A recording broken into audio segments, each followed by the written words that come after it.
All right, welcome back. This is Melanie Thomas with Learning to Overcome Various Life Experiences, L.O.V.E Inc. And we are joined with an amazing therapist, Nichola Brown, who is going to share some resources and tips for us as we continue this journey of You Are Not Alone. So thank you, Nichola, for being with us. Absolutely happy to be here. Thank you. So, my very first question for you is why did you become a clinician? Yeah, that's a great question. I actually spent some time thinking about that, and I actually became a clinician. I was an environmental scientist in my undergrad. My degree is in environmental science. And I was living I'm still in the DMV area, but in DC. And I was volunteering at a organization that provided companionship to the elderly that were aging in place. So these were DC residents who were older, but they didn't have a lot of family support. And I started volunteering with this organization, and they placed me with Miss Gordon, this amazing older woman with all this wisdom. And we just became so close. And over the time there, she was just insistent on me meeting her social worker. And I finally, our schedules were able to coordinate, and I met her. And I was like, wow, she's actually working and doing something that I do voluntarily. Miss Gordon would always say how much we were alike, and I could see why she said that. But in that interaction, I realized this is exactly what I want to do for a career.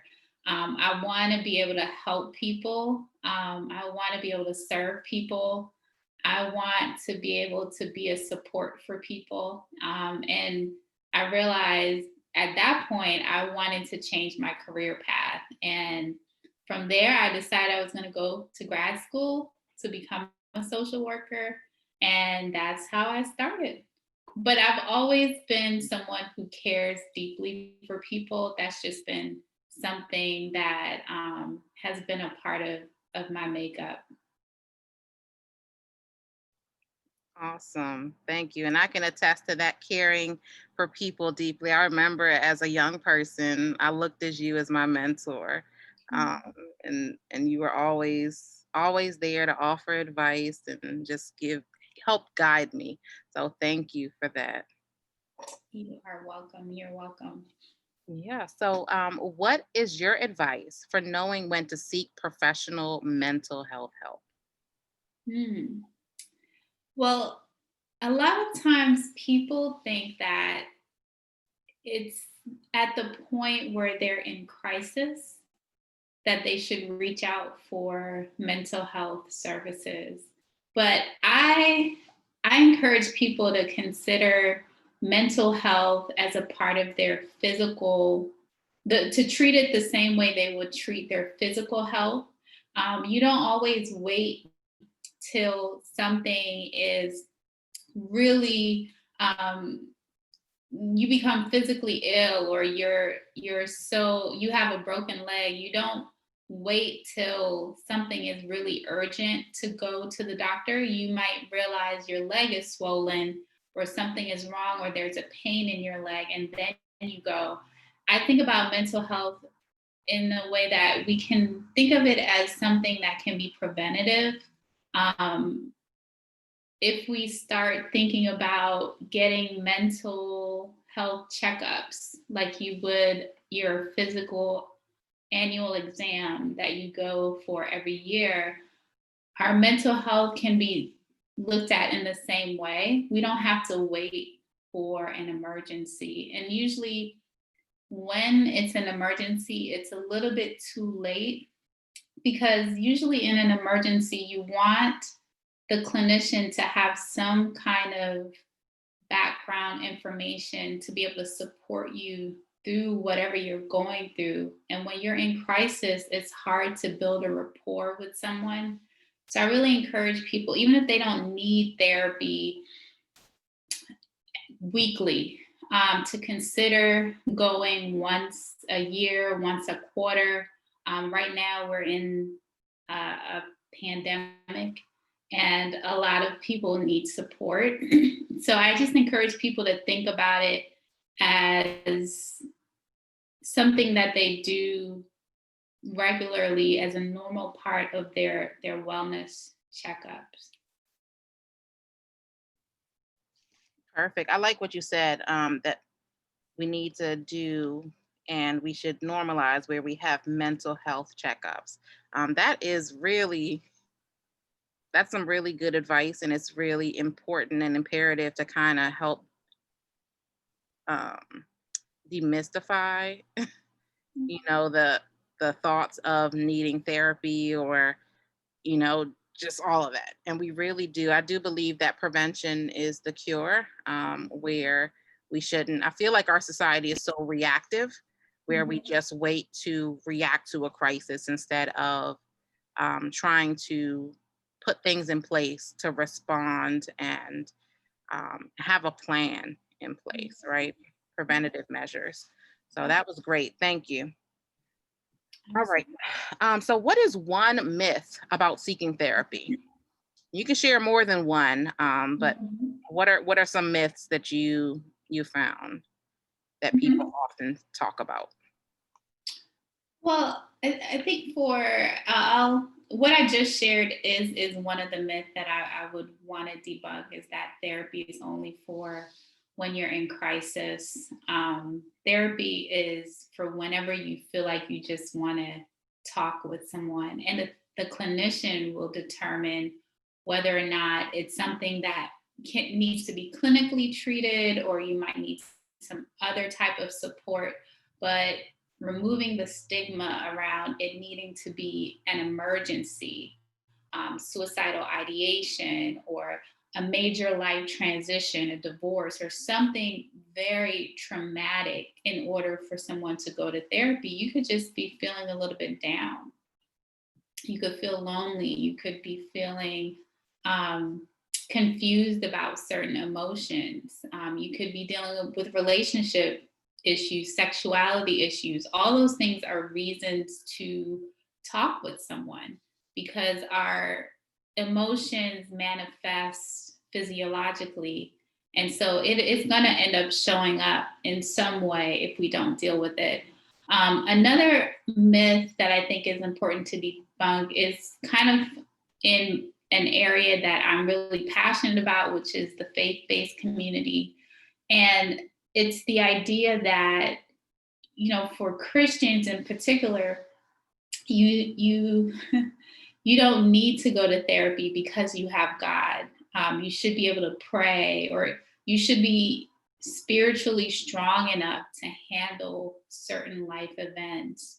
And I think that it's important for pastors and people in the faith community to encourage their members, because there are a lot of people sitting in church that are really suffering, because they don't know that it's okay. They don't know that it's okay to go to therapy, and that there are therapists who specialize in this specific population that can help support them on their journey. So those would be the two that I would want to debunk. Thank you for that. I think those are two very important ones, as you already stated. So I hope that the listeners take heed and really understand, that therapy is and can be a tool.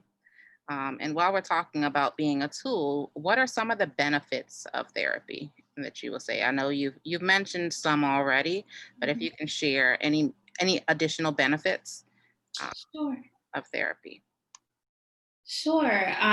Well, there's just so many, and I think for each person, depending on where you are on your journey, um, different aspects of therapy might resonate in different seasons.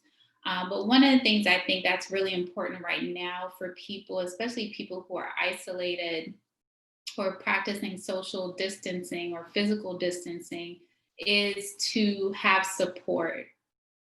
Therapy can be a great way to get support. Having a session that uh, you're making a priority in your schedule weekly or every other week or monthly.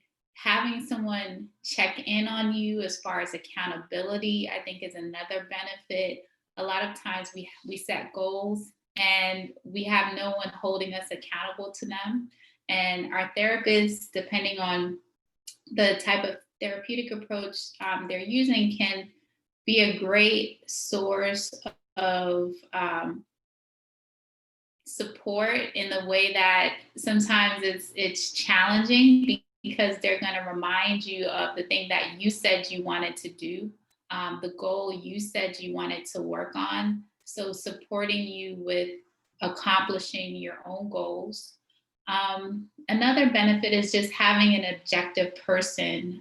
So a lot of times we are, we have our support systems, we have our family and our friends, but they are biased in certain ways. And I think it's great to have someone outside of your community, outside of some of the preconceived notions you might have, even spiritual belief systems. Sometimes having an objective viewpoint to help you question certain things or reframe certain things or uh, pull out, explore certain internal narratives that we all may have, but haven't really questioned why we think the way we do, why we behave the way that we behave. Um, Therapy is also a great way to unpack um, things like trauma, if you're ready to do that kind of work. It can be a safe place to heal without fear of being judged, without fear of, sometimes we tell our friends certain things and they might give us their opinion. Um, but having working with a clinician, they provide you with usually evidence-based uh, therapeutic approaches, solutions. Depending on what treatment modality the clinician uses, they will help guide you in a way that is more informed than just someone's opinion. So those would be some of the benefits I would say. Of course, there are many more, but I'll stop there. Thank you. Those were great. So what would you say are, as we dive a little bit deeper, some two tips, again, it can be more, for coping and dealing with trauma, anxiety, and stress? Mm-hmm. Right. So everyone is different, and sometimes what works in one season doesn't work in another season. So one thing I would say is to be open to trying different techniques and not to give up if something isn't working. Um, Trauma, anxiety, and stress are complex emotional issues that are sometimes, depending on the type of trauma we experience, if it's complex trauma, it's very layered and it takes time. And so one of the things I would suggest is exploring grounding techniques, just different things that can help you feel centered and calm. And there are many different ones. It's if you just Google or search grounding techniques, meditation, breath work.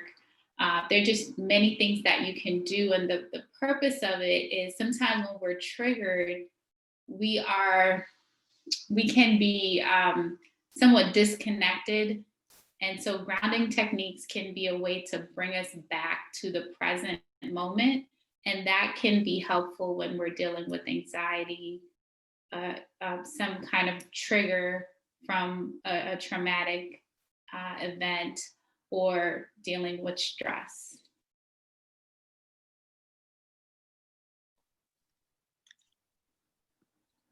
Thank you. Those were great. And as you said, like I think it's beneficial for people to understand, with therapy and even just life, there is no cookie cutter approach, and there is no one one size fits all.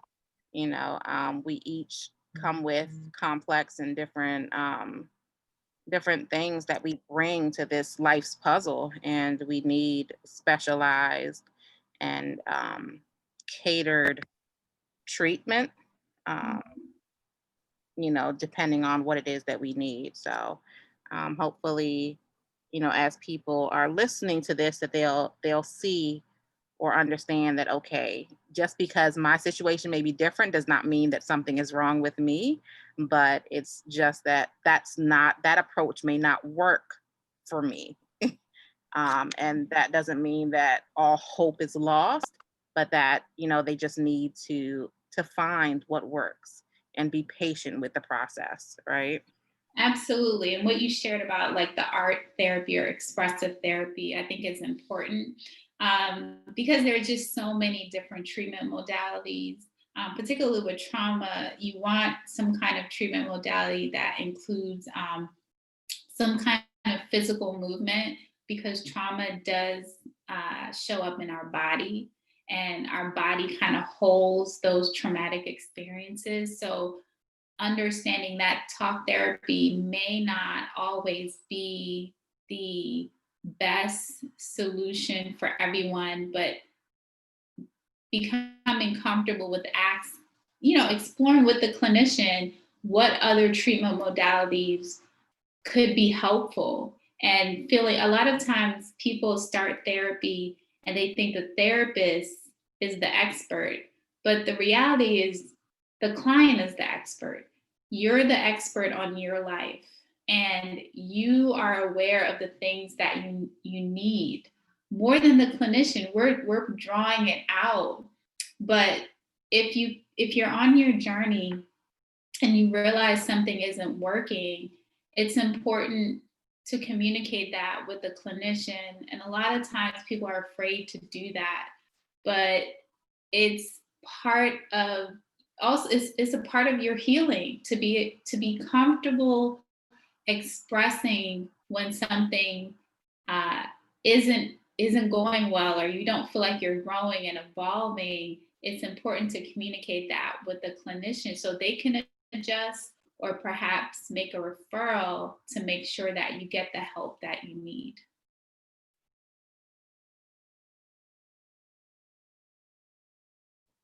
Great, great, great advice.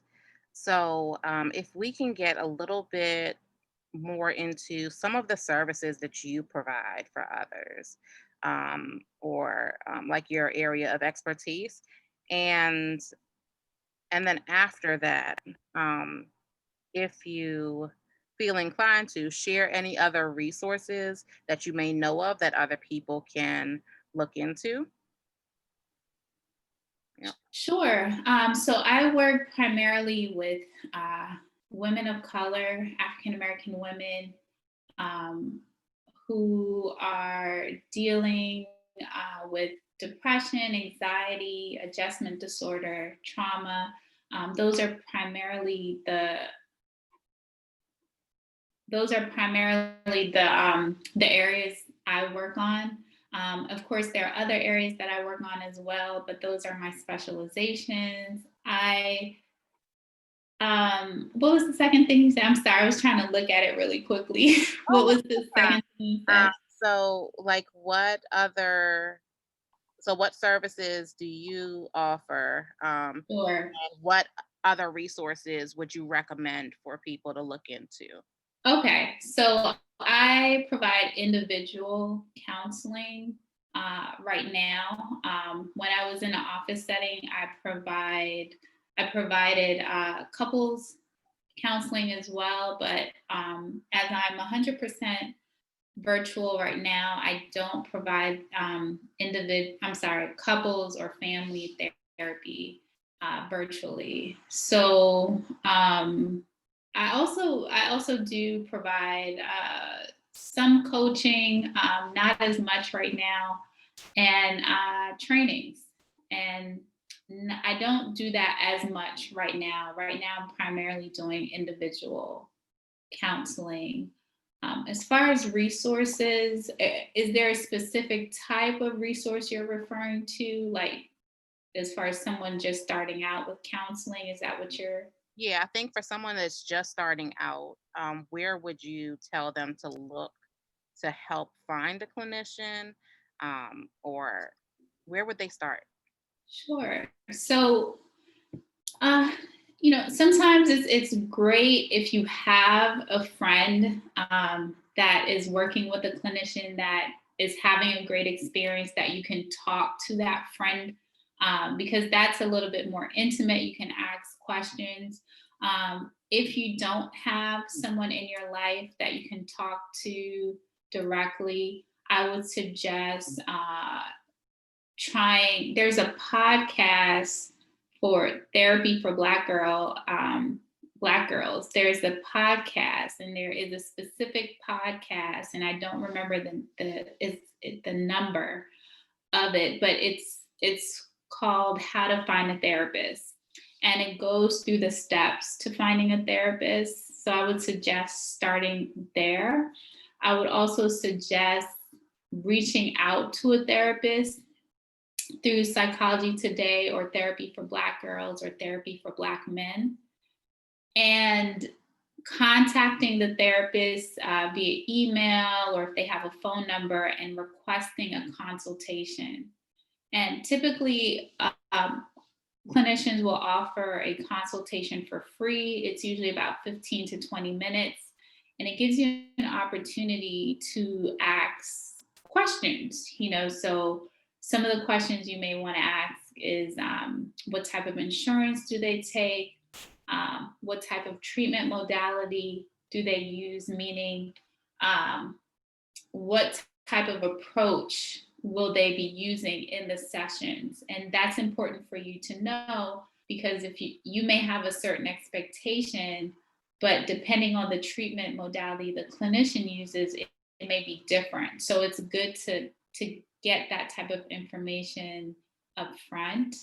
And then if you are able to listen to the podcast, it goes through some additional questions you may want to ask the clinician. Um, so yeah, I think that's what I would recommend. Thank you. And what was the name of the podcast again? Is it the Therapy for Black Girls podcast? Yeah, I believe it's this. Yeah, so the website is Therapy for Black Girls, and I believe the podcast is the same. If it's not, it's on the website, Okay, so you'll see it right at the top. awesome. I will look that up and make sure we share that, so that people know how to access it. Awesome. Okay, sounds good. So thank you for those resources, and those tips.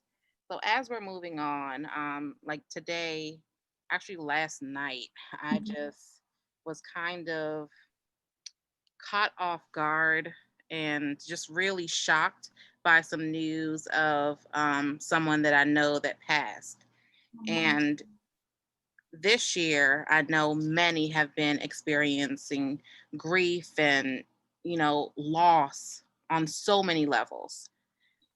What is your advice for people experiencing grief, um, right now in the midst of, this? And we just lost like two great legends this past weekend too, and it's just been a lot. So what is your advice for grief? Yeah.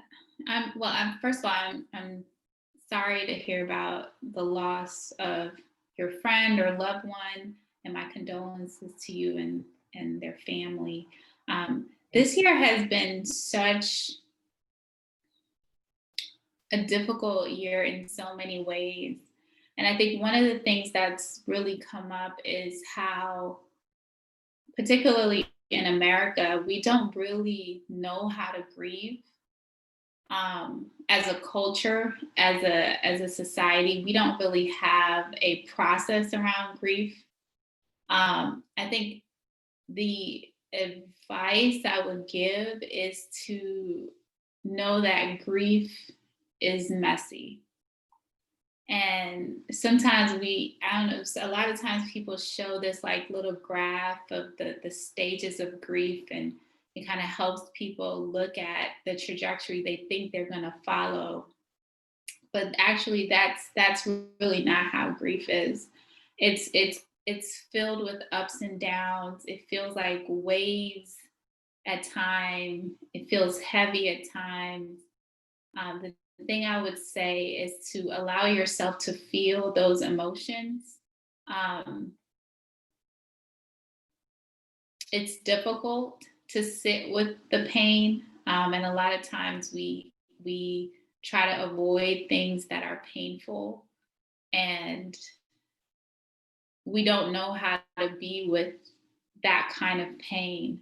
Um, but there's a beautiful quote that I heard, and it says, grief is love with no place to go.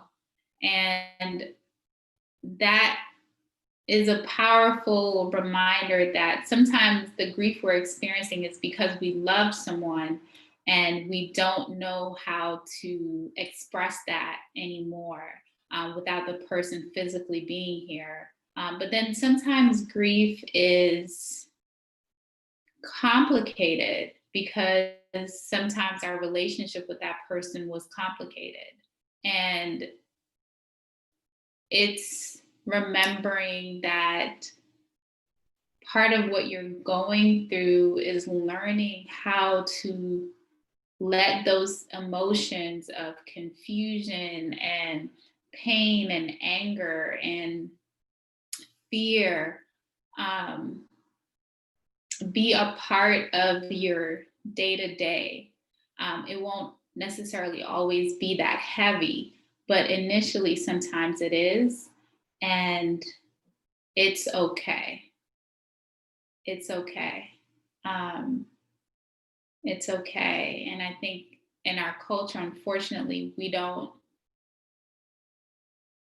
have places that remind us that it's okay. So I would suggest, don't if you don't have a community where you have a safe place to express your grief, to try therapy, to try a grief group. Some of them are meeting online currently, and so having a safe place you can go to work through that grief, um, is important. Definitely a safe place to work through. And I've just become, I guess, as we go through this, as you said, grief is very, very messy, um, especially for me, and I'm sure many others too, where it's like 1 minute you could be okay, and the next minute you could be in tears and, not really able to put to words what you're feeling, and understanding that it's okay and that that is part of the process. And grief too, like, um, just like therapy and any other types of treatment, there is no clear way or defined way for people to grieve. Everybody is different, and I think being patient with ourselves, through the process, and understanding that, sometimes even if a person were sick, and Mhm. succumb to, um, the disease or Mhm. whatever the illness, it's still, you still feel, Yeah, and that is okay. yeah, So absolutely. definitely thank you for that advice. Um, and to those experiencing grief, again, my hope is that you know that you are not alone. There are, so many people that are with you and there to support. And sometimes we do need to ask for help. I don't believe that isolation is the answer. all the time. I know sometimes there are periods where we do need to be alone to kind of think and just be away from all the noise, right? But for those out there with us already in this isolated um, world that we're in right now, I feel like people um, may use that as an excuse to not necessarily reach out when needed or when they're feeling the overburden of pressure and anxiety or whatever that may be. Mhm. Yeah. So thank you for that. I have one final question, and then if there are any other things that you would want to share that we have not discussed, um, please do so. But the final question is for our young people, our youth, they are now. We're seeing, people say they're our future. They are our future, but they are our leaders now. Mhm. And what advice would you give to our young people that are seeing, experiencing life, the injustice that we see on a daily basis, um, having to cope through the changes and loss of, the activities that they normally would be engaged in? What would your advice be to these young people? Mhm. Mhm. Yeah. Yeah. That is, I think what is so amazing about this time that we're living through is that a lot of us don't realize just how strong we are, and how much resiliency we have within us just by living through this. And so for young people, I would say you're stronger than you realize. These are not normal times. What you're experiencing is not normal at all. And it can sometimes feel like you should be able to function at a certain pace, or you should be able to keep up with this, or you should be able to do this. But there are some days where you may not feel okay. Some days it might hit you different, and you may wake up and not feel as motivated or present or excited. And I just want you to know that that's okay, because these are not normal times. And what you're doing is you're surviving something that is extremely difficult. You're dealing with things that your parents may not have had to deal with in their childhood, as far as the stressors that you're experiencing. And so I encourage you to think about your support system, your friends. Um, the friends that really get you, that you could really be vulnerable with, that you can say you're feeling sad if that's how you're really feeling, or you're having an off day, that friend. To really think about who in your family or in your circle you can really be honest with about how you're feeling, because the feelings that um, come up when we feel when we're sad or anxious about the future, they're normal. They're normal, and everyone's feeling it. So it's not just you experiencing that. So I encourage you to open up, if you haven't already, to the people in your life that you feel comfortable and safe opening up to. Um, I encourage you to be kind to yourself. to use kind words with yourself, because this is really hard what you're doing. Um, yeah. Uh, yeah, and if you're ready and if you're curious about therapy, um, see if it's something you would like. Um, try it, see. It could be helpful. If you're not ready, that's okay too.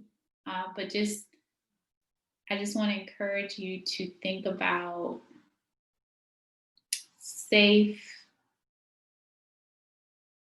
relationships that you can be yourself in. I mean, your real self. Like, you could be really honest about your feelings and